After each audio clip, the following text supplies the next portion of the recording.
All right, starting with the top story. The Manipur government has relieved senior SP Nectar Sanjenbam of his duties after a probe was conducted into the Jiribam firing incident, which left one person dead and another injured. And according to a Home Department order, the government has constituted a two-member inquiry committee to investigate the causes that led to the firing.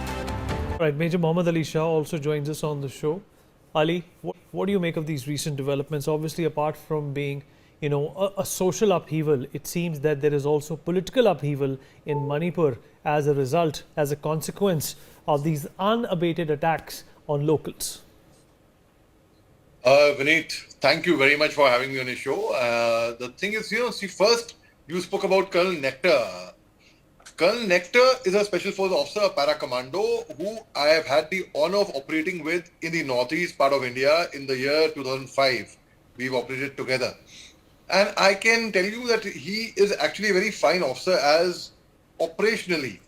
When we went out for an operation together, I saw his leadership skills, his acumen, his bravery, his tactics was actually very good. So now that acumen, if it's used by the police, I think hopefully it should be good.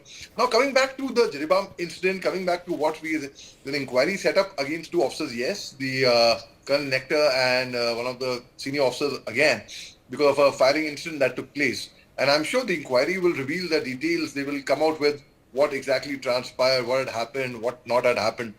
Now, Manipur government, as you mentioned, they will, if this is the way that things are going to go on, they will be on the receiving end of the sharp edge of the stick. Yes, most certainly. See, the cookies were they have lost faith in the Chief Minister, Mr. N. Biren Singh. The Maite bodies had sent him a 24-hour notice to get things in order in Manipur, otherwise it's going to be bad. So Manipur, which has not been curtailed as yet, it is definitely an administrative failure. So how do we curtail that? How do we curb it? A lot of people ask me, why isn't the army being called out and such things? The army isn't being called out for, I don't know what the reason is, because the army has to be called out by the state government. There has to be a requisition from the state government. The army cannot take things in their own hands and voluntarily go ahead and start firing in midair, irrespective whether there's Special Armed Forces Special Power Act over there or not. So there is a proper requisition where there are marshals, there are guides, there are scouts, there are maps given as an aid to the civil authority. Only then the army can function. Now, with responsibility comes authority. With authority, of course, comes responsibility. There was Armed Forces Special Power Act, which was taken out from 19 police stations, which was revoked back, which was put back in 6 police stations, which left 13 police stations without Armed Forces Special Power Act. A very, very controversial act, and I totally empathize. I agree with I understand the pain of the villagers for who the inconvenience is caused normally for the Armed Forces Special Power Act, who oppose it. If I have to be on their side, and I see, well, people who oppose it, it is the armed forces cannot function without the Armed Forces Special Power Act. It's a fact, Vineet. It's like giving a weapon without giving ammunition.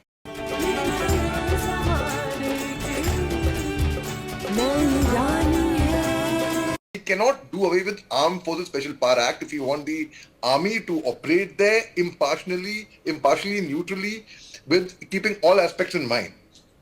Now, regarding Maitis and cookies, well, the wounds have become too deep, Vineet. It's gone a bit too far.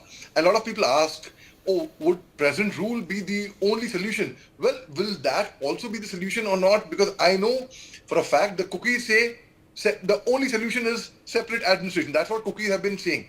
The Maitis say we will not let Manipur, our beautiful state, get fragmented or break.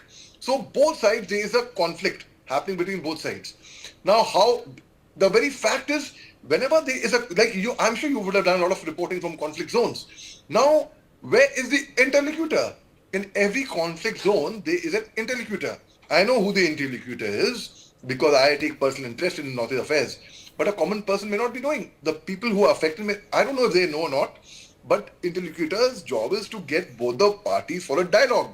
And so far, apart from the Home Ministry's initiative about 15 odd days back, I don't know. They could have been, I don't know, but I haven't seen. It hasn't been brought to my notice at least as yet. that there's been a practice of dialogue between the two communities, because dialogue is the only way forward. A gun will never get peace in Manipur, Vineet. A gun will bring pieces.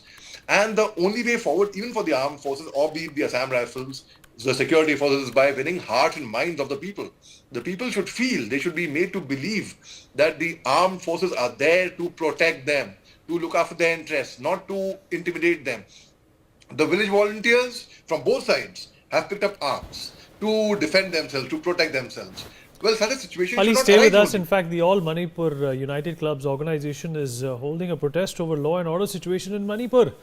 Earlier, the All Manipur United Clubs organization had asked the government of India not to create more issues by imposing the AFSPA 1958 in the jurisdiction of these 6 police stations. Nibir, my colleague, is still with us on the broadcast. Nibir, obviously, there are telltale signs that the AFSPA is not extremely popular in Manipur. However, we'll have Nibir joining us momentarily.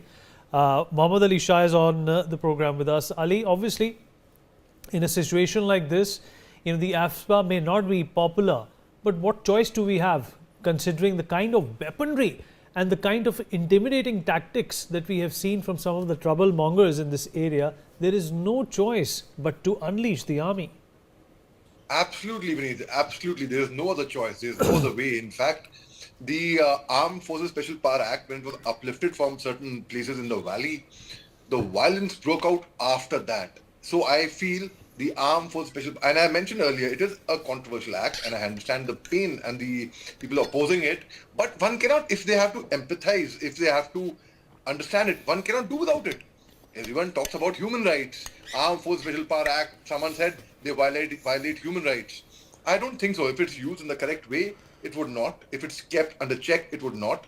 And when we talk about human rights, what about the human rights of the soldier then?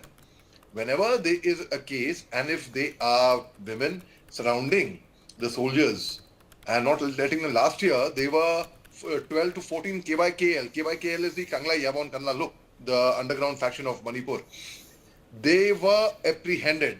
12 to 14 chaps were apprehended. The Myra Paibis, with all respect to them, the mothers of Manipur, they would protect their children like any other mother would, of course. So that's understandable. But the very fact, the way it was, had to be released.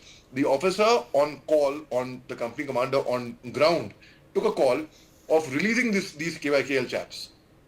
So it was because he had to curtail the situation over there, because I believe it was getting out of hand.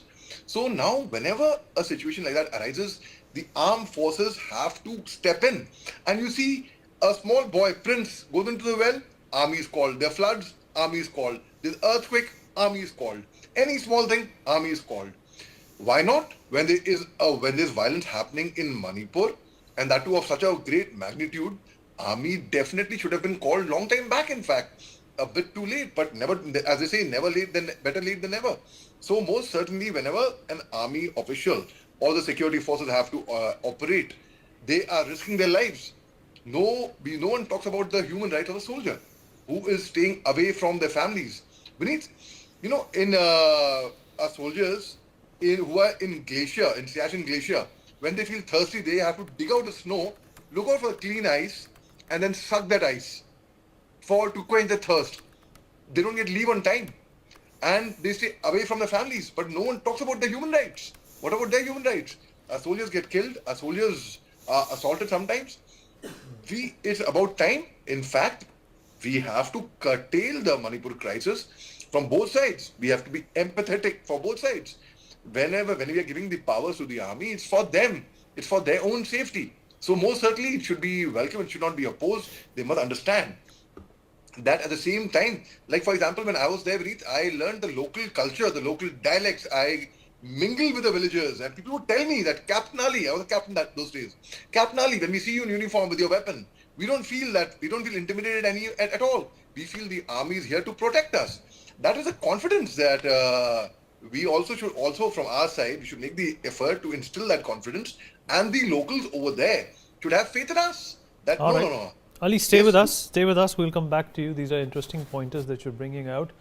And your rich experience of staying in Manipur is also, of course, reflective and somewhat also, giving us deep insights as to what the culture in Manipur is all about. Well, Ali, important to pick your brains on understanding, the porous concept or the porous reality of the borders that we share in the northeast, and how they too have contributed to the problem that we have seen. And when I say contribution, I mean not in terms of the illegal immigrants who are able to cross over, but also of the kind of sophisticated weaponry, Ali, that has been confiscated. Yes, you are 100% right, Vineet. Our viewers would be very interested in knowing that in Nagaland, there is a place where there is a house, there are houses, a drawing room. A drawing room is in India. The bedroom is in Myanmar. Our borders over there are that porous. There is a friendly pact that people from the, just a written parchi, a signature from the Gaon Buda. Gaon Buda is the village Sarpanch, the headman of the village. The Gaon Buda, they can come from either across very easily. No passport required, no visa required. And well, it's not porous, I would say. They are open borders, I would say. I would call it like that. And they are headmen. There's a headman who has some villages in India under him, some villages of Myanmar under him. In Moreh last year, there was an incident of firing. There was a fire incident. A fire had broken out. So there was I believe what is made to understand is because Maite and Cookies had lived like brothers. They had never fought. So the fire brigade driver was a Maite. So obviously he wasn't there. So now a fire brigade had to come there. Emergency. So can you beat it? The fire brigade came from a foreign country. It came from Myanmar to douse the fire in Moreh. So so borders are that porous. It's not just porous, it's very casual, it's very common. A person can go there. See, in Moreh, and then there's Tamu. There was a red and white bridge over there during my time, and where we could see Myanmar was there, but we didn't go there for obvious reasons. We didn't want to cross the border. But it's very accessible to anyone coming from either side. Now, even if a person comes for, say, 14 kilometers deep inside the one's territory, with a requisition with a parchi from the Gaon Buda, how do we monitor that the person is only 14 kilometers deep inside, hasn't gone beyond further on to Assam or Mizoram or somewhere? How do we monitor that the person will stay only for that limited time, say that 24 hours or 48 hours, whatever is stipulated to him? How do we do that? If we do the border fencing, well, when you do the border fencing, there's a lot of talk about the border fencing right now. Whether it will be practical or it would not be impractical, there's a lot of debate on that as well at the same time. But there's a poem by Robert Frost which says, good fences make good neighbors. And that is the issue with China as well. India-China border, the entire 3,488 kilometer stretch is a perception line of actual control. So that is a problem there. Here, the borders are very porous. So when there's a house where the drawing room is in one country and the bedroom is in the next country, you can imagine how porous they would be. So most certainly that is an issue. And then there is a tribal affinity, there is tribal culture. So there are a lot of videos on social media which are circulating around, which are from Myanmar actually. If you hear the interview of former Director General Assam Rifles, Lieutenant General Pradeep Nair, he said he's got 40 such videos in his possession where people have circulated fake news and saying that Myanmar ka video ye Manipur mein ho raha hai. But that's not the case. So a lot of fake news also has peddled. So borders are porous physically also and virtually also. Ali, appreciate your time, appreciate your expertise, and appreciate your depth in the matter as well. Thank you so much.